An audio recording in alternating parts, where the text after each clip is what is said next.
할렐루야, 백사원 목사입니다. 오늘은 2월 14일 한 주간이 시작되는 월요일 아침입니다.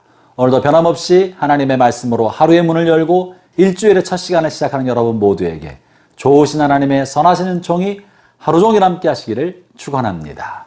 오늘 주신 하나님의 말씀은 요한복음 12장 44절부터 50절까지 말씀인데요. 주말인 토요일과 주일 본문을 건너뛰고 이렇게 월요일 본문으로 나누게 되어서 죄송스럽게 생각합니다. 지난 주말에는 예수님께서 이제 때가 되었다고 말씀하시면서 인자가 들림받을 때가 왔다 그러면서 자신을 그리스도이심을 드러내시기 시작합니다. 그러자 듣고 있던 유대인들이 예수님 자신이 그리스도로 드러내는 것을 불편하게 여기면서 의문을 제기합니다. 그럴 때 주님께서 이사야서 말씀을 근거로 주님께서 너희들의 눈을 어둡게 만들고 마음을 완악하게 하여서 믿지 못하고 깨닫지 못하게 하려 하셨다고 하시는 말씀을 전해주신 것이죠. 그리고 오늘 본문에서는 예수님을 믿는 것이 무엇인지에 관한 이야기를 합니다. 오늘 44절부터 46절 말씀을 중심으로 하나님의 말씀을 나누고자 하는데요. 먼저 44절과 45절 말씀을 제가 읽어보겠습니다. 예수께서 외쳐 이르시되 나를 믿는 자는 나를 믿는 것이 아니요 나를 보내신 이를 믿는 것이며 나를 보는 자는 나를 보내신 이를 보는 것이니라. 나를 믿는 자는 나를 보내신 이를 믿는 것이고 나를 보는 사람은 나를 보내신 하나님을 보는 사람이다. 예수님과 하나님을 동격으로 여기고 계시는 거예요. 성자신 예수님께서 성부이신 하나님 아버지를 동등하게 여기시는 거죠. 이 삼위일체라고 표현할 수 있는 것입니다. 형제자매 여러분, 우리 스스로는요 하나님을 온전히 알 수 없습니다. 구약에서 말씀하시기를 하나님을 보는 사람은 정녕 죽을 것이다 하셨습니다. 우리는 죄 많은 인간이기 때문에 거룩한 하나님의 영광을 우리 눈으로 볼 수가 없습니다.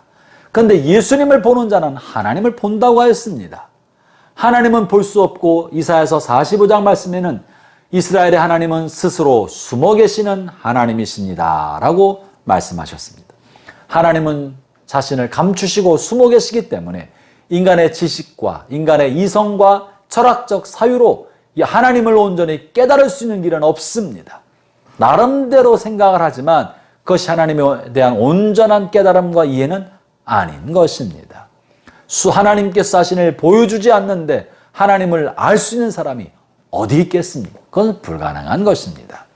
그렇기 때문에 하나님을 보고 아는 유일한 길은 하나님께서 보여주신 것, 계시하신 것, 그것밖에는 다른 방법이 없습니다. 그것이 첫째는 성경 말씀이요, 둘째는 마지막 때 이 땅에 보내신 하나님의 아들 예수님이신 것입니다. 그래서 우리는 예수님을 통하여 하나님을 만나는 거예요. 예수님을 통해 하나님을 보는 겁니다. 예수님을 통해 하나님을 온전히 깨닫게 되는 것입니다. 구약에 나타난 하나님의 모습 중에는 때때로 우리가 이해하기 어려운 면도 있었습니다. 하나님의 무시무시한 심판을 볼 때 하나님의 사랑이 어디 있나 싶은 마음이 들 때도 있었습니다. 그러나 주님께서 자신을 온전히 드러내지 않고 일부만 보여주기 때문에 그러한 거예요. 그런데 그 아들 예수님을 통해 드러내시고 보여주신 하나님의 모습은 온전하였습니다. 그분은 공의의 심판을 하실 뿐만 아니라 사랑으로 모든 걸 감싸시었습니다. 그래서 우리는 예수님을 통해 하나님을 알게 되는 겁니다. 예수님을 통해 하나님을 깨닫게 되는 것입니다. 그래서 나를 보는 사람이 나를 보내신 하나님을 본다고 말씀하신 것이죠. 형제자매 여러분, 오늘 하루 보내는 동안에 하나님을 묵상하되 예수님을 통해 묵상하기를 바랍니다. 예수님께서 행하신 일들과 그분의 가르침을 마음에 되새기고 묵상하고 마음에 새겨놓을 때 그것이 바로 하나님과 연결되는 다리가 되고 하나님을 묵상하고 하나님을 마음에 품는 길이 되는 것이죠. 이어서 주님께서 46절에 이렇게 말씀하십니다. 나는 빛으로 세상에 왔나니 모든 나를 믿는 자로 어둠에 거하지 않게 하려 함이로다.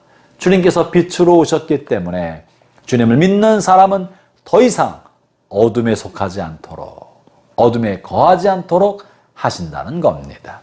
여러분이 어둠은 뭡니까? 자신을 숨기는 겁니다. 은폐하는 겁니다. 감추는 겁니다. 위선적인 것입니다. 왜 그렇습니까? 자신이 지금 범죄하고 있기 때문에 마음으로, 손으로, 입으로 그의 행동과 사고방식으로 하나님 앞에 범죄하고 있기 때문에 하나님 앞에 나가지 못하는 거예요. 그런데 주께서 예수님을 통하여 하나님께 나갈 수 있다고 하셨고, 나는 빛이기 때문에 내 안에 거하는 사람은 이 세상의 어둠에 머물지 않는다고 하신 것입니다. 형제자매 여러분, 빛 가운데 거하는 것은 자신의 속사람을 다 드러내고 주님께 드리는 것입니다. 주님께 다 보여드리는 것입니다. 용서를 구하고 빛 가운데 자신이 나오는 것, 거기서 그 안에서 깨끗함을 얻은 사람은 더 이상 사단의 정죄와 속임이 없습니다. 모든 정죄로부터 자유함을 얻은 것입니다. 그래서 빛 가운데 더 이상 머물지 않는다고 말씀하고 계시는 거죠. 형제자매 여러분, 저는 여러분들이 여러분의 삶을 살아가는 동안에 빛 가운데 사시기를 바랍니다.